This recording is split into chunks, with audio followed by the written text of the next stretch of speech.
வணக்கம். நான் உங்கள் டாக்டர் சி. பாலாஜ். இன்றைய பதிவு பார்த்தீங்கன்னா, குதிரையைப் போல வலு தரக்கூடிய ஒரு முக்கியமான இயற்கை உணவைப் பற்றி பார்க்கின்றோம். இது எதுவும் இல்ல.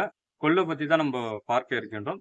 கொள்ளு வந்து 3 விதங்களாக நம்ப எடுக்கலாம். 1 பொடியாக எடுக்கக்கூடிய ஒரு நிலைன்னு பார்க்கலாம். 1 ஊற வைத்து, அதாவது நம்ம எடுக்கக்கூடிய நிலையில முந்தின நாள் வந்து ஊற வைத்து ஒரு 8 மணி நேரம் சென்ற பிறகு நீர் எடுக்கக்கூடிய ஒரு நிலை. ஊற வைத்த அந்த நீர் அருந்தக்கூடிய ஒரு தன்மைய பார்க்கலாம்.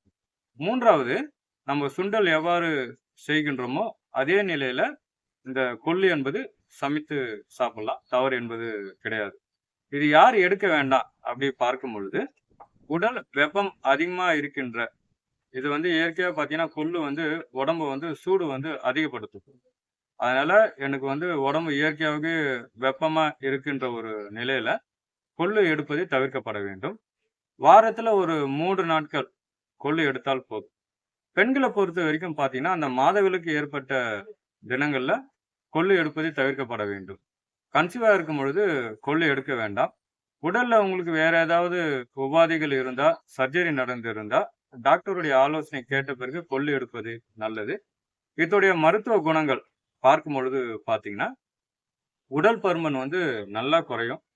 உடல வந்து அந்த அளவுக்கு வலிமைப்படுத்தக்கூடிய ஒரு மிக சிறந்த ஒரு உணவாக பார்க்கலாம். சர்க்கரை வியாதிக்கு ரொம்ப நல்லது.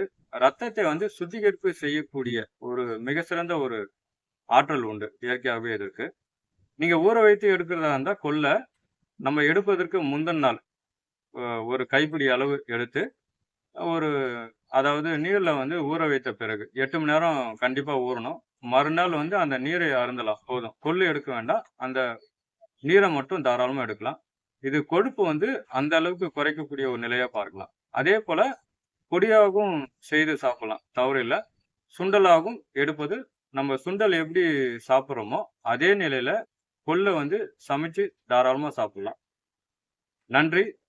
வணக்கம்.